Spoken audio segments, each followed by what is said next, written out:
నందనారని ఒక భక్తుడు ఒకప్పుడు ఆయనకి చిదంబరం వెళ్లి నటరాజస్వామి దర్శనం చెయ్యాలి అనిపించింది. యజమాని దగ్గరికి వెళ్లి అడిగాడు చీకటి పడుతుండగా, అయ్యా రేపు చిదంబరం వెళ్లాలనుంది, నటరాజస్వామి దర్శనం చెయ్యాలనుంది, నేను వెళతాను, నాకు అనుమతి ఇవ్వండి అని అడిగాడు. ఆయన మహా ఐశ్వర్యవంతుడు, మంచి మదోన్మత్తుడై ఉన్నాడు.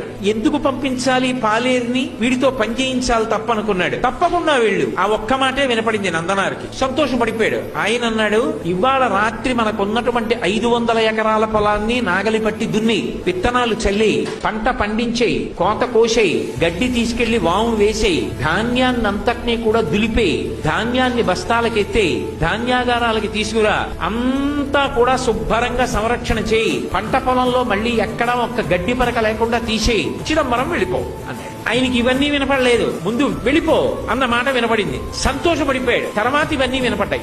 అలాగే అన్నాడు, వెళ్ళిపో అన్నాడు కదా అన్న సంతోషం. గబగబా పొలానికి పరిగెత్తుకొచ్చాడు. కటిక చీకటి, రాత్రి 7-8 అవుతోంది. తెల్లవారేటప్పటికి చిదంబరం వెళ్లాలని కోరిక. రాత్రంతా నడిస్తే గాని చిదంబరం వెళ్ళలేడు. అవుతుందా?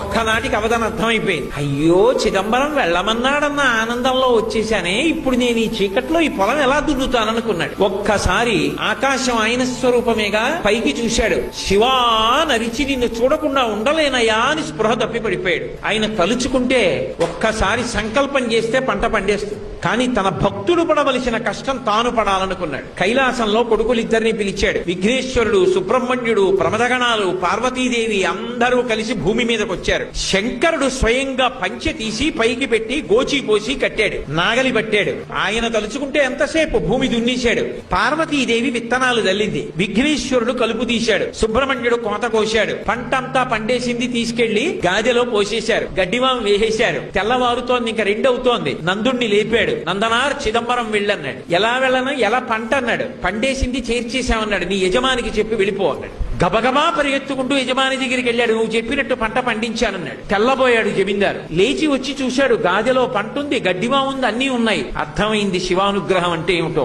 నందనార్ కాళ్ల మీద పడ్డాడు. నీ భక్తి నాకు అర్థమైంది నందుడా, వెళ్ళిపో చిదంబరానికి, నేను కూడా మారిపోయాను, ఇక పైన ఇలా ప్రవర్తించనన్నాడు. చిదంబరం వెళ్ళాడు. అర్చకులు ఆయన పట్ల చాలా కఠినంగా ప్రవర్తించారు. అగ్నిలో ప్రవేశించు, నీకు దేవాలయ ప్రవేశం చేయిస్తా ఉన్నారు. అగ్నిహోత్రాన్ని రగలిస్తే శివుడికి నమస్కారం చేసి అగ్నిలోకి వెళ్ళాడు. అగ్నిహోత్రం పుష్పమాల అయి ఆయన మెడలో పడింది. శంకరుడి దగ్గరికి వెళ్లి నటరాజస్వామిని చూస్తూ ఆనందపడిపోయాడు. ఆ సంతోషంలో చూస్తుండగా నందునిలో ఉన్న తేజస్సు వెళ్లి నటరాజస్వామి యందు ఐక్యమైపోయింది. కారుణ్యామృతవర్షిణం, ఆయన దయకి హద్దుందా? ఆయన్ని నమ్ముకున్నవాడు పాడవుతాడా? సర్వకాలముల యందు తన భక్తుణ్ణి కాపాడుకుంటూనే